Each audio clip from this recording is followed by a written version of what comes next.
that line. They're just doing it because maybe their churches have they're gonna have a day to serve the homeless somewhere, and they just on the line, but they're not really. It's not really in their heart to do it. So when I find people that's got this in their heart, you know, that's why you see me on your show oftentimes with different people, because these are people that I know that have a sincere desire to help other people. And then when I met Rashida some time ago over there in the NAACP office over on Jefferson Street, and she began to talk to me at that time about some of the things that she was doing and some of the things that she was ready to do. She was explaining to me some things about Gideon's Army, and somehow we got disconnected for a period of time. And then I got an email about an event that she was having concerning the school to prison pipeline, and I immediately wrote that on my calendar, immediately responded to her email, guaranteed her that I would be there. Not only did I come, but I brought another one of my associate ministers with me from the church, had another one scheduled to come.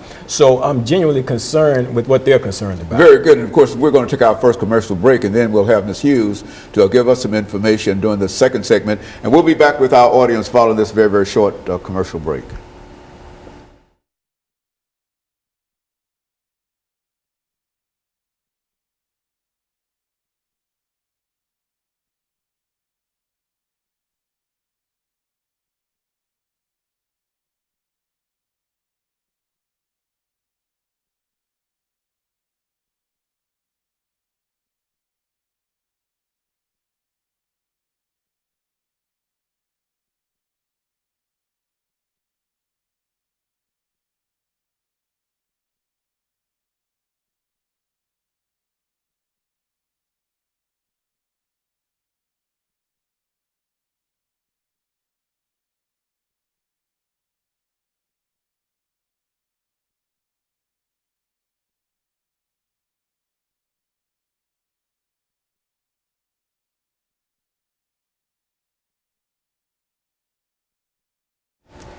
Thank you, and welcome back to the second segment of the show for today. We're talking to Ms. Fatuga, Ms. Hughes, and Pastor Walker, and the issue is from school to prison, breaking the pipeline. And all three have given us excellent information in reference to some of the issues faced by many of the young people involved in public education today.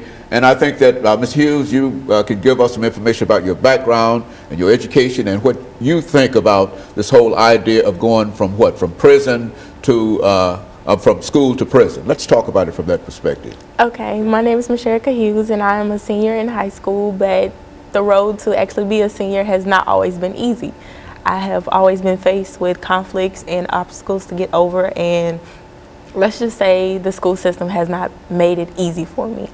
My junior year of high school, I had experienced something where I had played part in a fight, but I wasn't really at fault to be accused enough to be put out of school, but I was, and as of the zero tolerance in MMPS schools, I was kicked out for a calendar year. I appealed it, and I was kicked out for 6 weeks, and I was able to return back to a troubled high school or a transition school where I received my education to become a senior now with behavior students, and I just didn't like the way that I was placed. Like, it wasn't right. It was like they moved me from being a IB honor student to taking standard classes.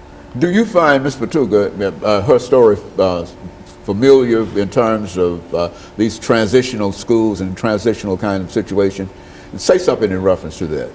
It's very familiar. There are a lot of students who have infractions, and instead of them being dealt with in the classroom or even in the office, they're pushed out of schools, pushed into from expulsions, suspensions to alternative schools.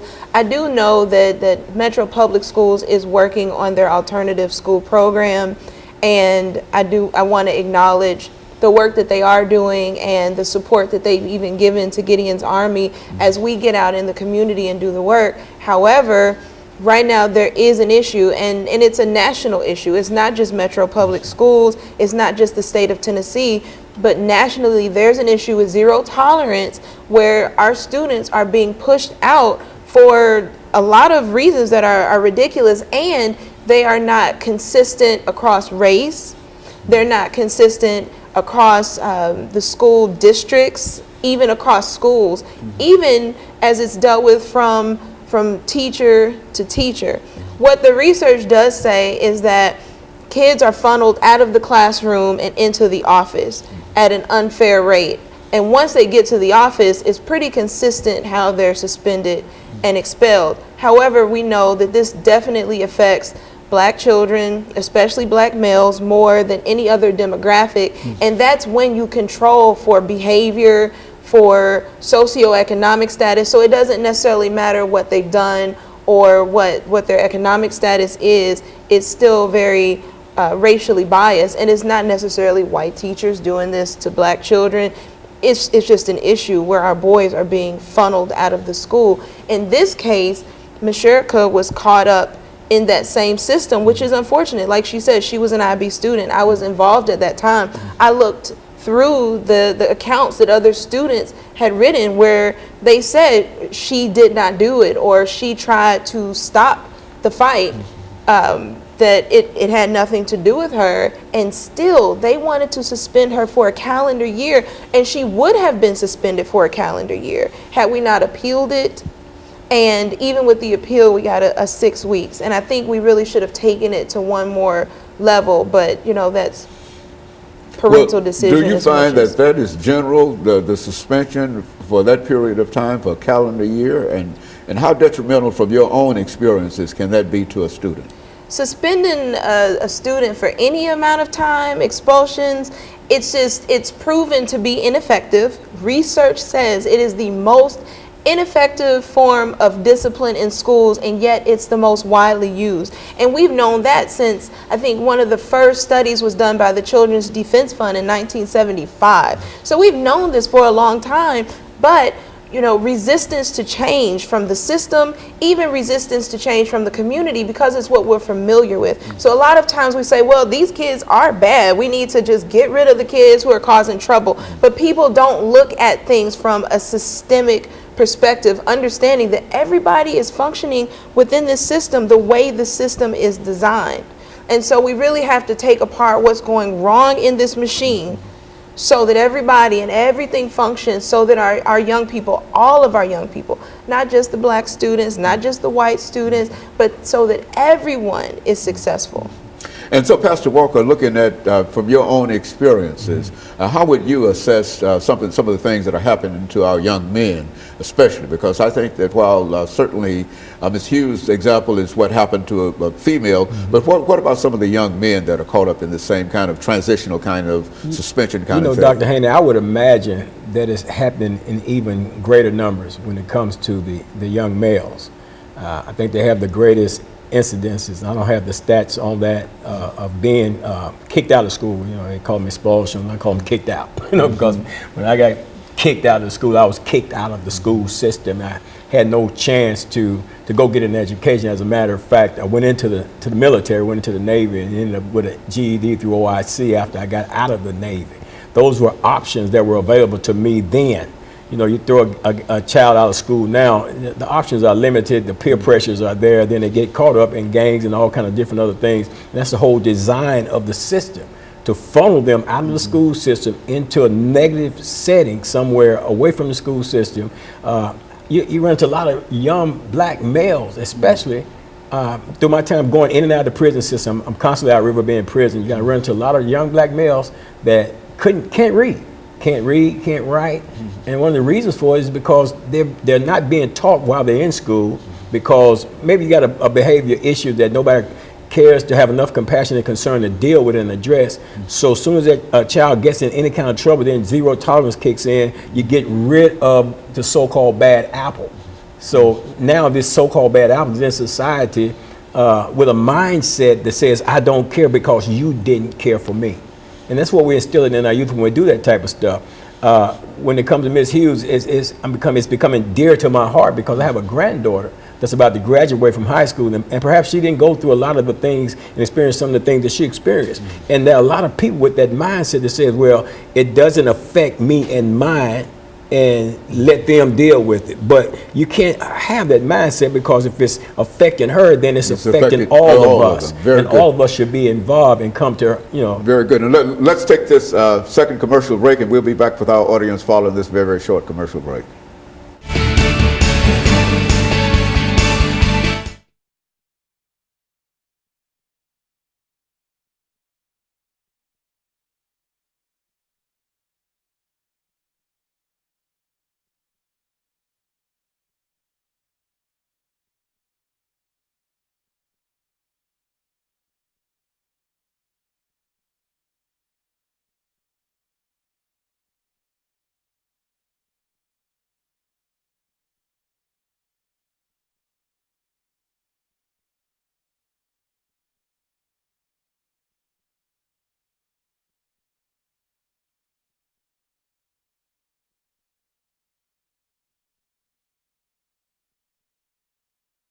Thank you, and welcome back to the final segment of the show for today. We're talking to Ms. Fatuga, Ms. Hughes, and Pastor Walker in reference to some of the issues involved with young people getting caught up in expulsion and eventually ending up in the correction system. And of course, Ms. Fatuga, let's look at some of your experiences in terms of what we're talking about here today. Okay. Well, I think one thing that I did want to bring up is that there are a lot of things that can be done to stop and destroy the prison pipeline at its roots. We've done a lot of research, and so we understand that, number one, zero tolerance policies have to be addressed. The juvenile court system is going to have to be restructured. We can't just continue to bring in different programs and put bandages on the situation. We have to restructure the program, which is actually, it's called BARGE, Balanced and Restorative Justice, and it's recommended by our federal government, but it's something that we have to do here. The other thing is looking at how our young people are policed and reshaping how we view harm and how we allow our young people to make mistakes, to learn from their mistakes, and to repair the harm that's caused. Does that mean that we'll just stop suspensions and expulsions altogether? No. Does it mean that we'll keep every single child from being incarcerated? No. But there are definite things that we need to do so that we can make these changes and save as many of our young people as possible. And so we're launching a really big campaign. The young people have named it Set Your Own Bars. That they don't have to answer to these statistics. They don't have to become a statistic. They don't have to prescribe to the youth violence and all of these things. And they don't have to bow down to this system of oppression of this actual prison pipeline that's funneling them, that they have the power to make the changes that need to be changed. And so phase one, which is what we're in right now, is educating the community and building a stronger base of young people to participate. We've got some really amazing high school and college students who are leading the way, paving the way, but we can always use more. We can always use more hands. And who knows better what is happening than the young people who are in that system? Ms. Hughes, when you think about some of the things that Ms. Fatuga has said here, can you build your own experiences into how you felt when you were expelled from the school system? I mean, what kind of emotions overwhelmed you during that time, and how long did you feel depressed and et cetera in reference to that? And what negative impact do you think that this had on your life? Well, I think the negative impact that it had on my life was it took me away. It took me off track. I wasn't able to finish and have the grades and apply for the colleges that I wanted to, or attend the things that I wanted to attend as a senior. I haven't been to prom. I haven't really did anything senior-wise, like senior week or anything like that. But I think when she said us naming our campaign Set Your Own Bars, even though that happened to me, I have always set my own bars. I have to want more for myself if no one else wants it for me. So we're just doing things with teens to get them out so they can be able to set their own bars. Like, it's a difference to set bars for somebody, but to set them for yourself and to want that for yourself is different. It's nothing wrong with having encouragement or someone to back you up, or just friends, someone to lean on, a shoulder or anything. So we have peace projects going on. and we're meeting every once in a while, and we're just coming up with strategies on how to deal with life in general. It's team-based. Everything is done through teams, by teams, and we're just looking for great ways to motivate people who want to be different and expect more, and who's willing to set their own bars. So would you say that the very fact that you were expelled for this period of time and that part of your academic educational career had such a negative impact on you that it was very, very difficult for you to overcome, and evidently you've overcome all of that, not perhaps all of that, but many things in your life before, up until now. But do you think that that had a tremendous impact upon you deciding to come back into the system? Were you led by Ms. Fatuga? How did you simply overcome all of that, pull all of that together? Well, it was very hard because it was a gap between my reading and what I knew was best, and what I knew I could know in the future that would help me. And it was just a gap between my GPA, my ACT scores, everything was just a gap. And it's like, how could you put something back together if it's a gap?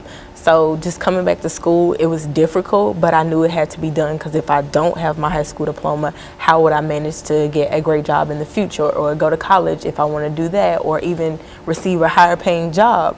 So it was difficult, but it was all worth it. Like, Rashida helped me out. It was a bunch of college students who talked to me, different people that I got to meet, and just to hear their side of the story and what they go through and how they didn't stop. I was just stay persistent. And so you think what you're talking about now can have a real impact upon a large number of other young people who might be caught up in this transitional school kind of situation? I think so. If they're willing to do it, then why not do it? It's nothing wrong with doing it with someone who's doing it like you want to do it, and just doing it together. So I think it will have an impact on them. But if you're not determined, if you're going to play around, those are not the people we're looking for. We're looking for people who's really willing to set their bars and do better in life. So that's the name of the program, Set Your Bars. In other words, determine where you want to go and what you want to do. Is that what we're saying here? Yes, sir. Where you want to go and where you want to be in life. How you want to be viewed versus how someone views you. Pastor Walker, and I think we've got about 3 minutes before we end this show for today, but in a real sense, I think that this program, if replicated generally throughout the metropolitan system and everywhere else, would have a very, very positive impact upon many of our young people. Would you say that from what you know about what they are doing? Well, I know for sure that the impact that it may have had on her, and her ability, her resilience to bounce back from it all is not something that you may find in a lot of the students, you know, that they're going through this and experience this thing right here. Fortunately for her, she has that within herself, and then she had a support system around her to help her to be able to navigate her way through this. And, you know, then they brought down the standards and stuff like that, you know, even set roadblocks when she got back into somewhat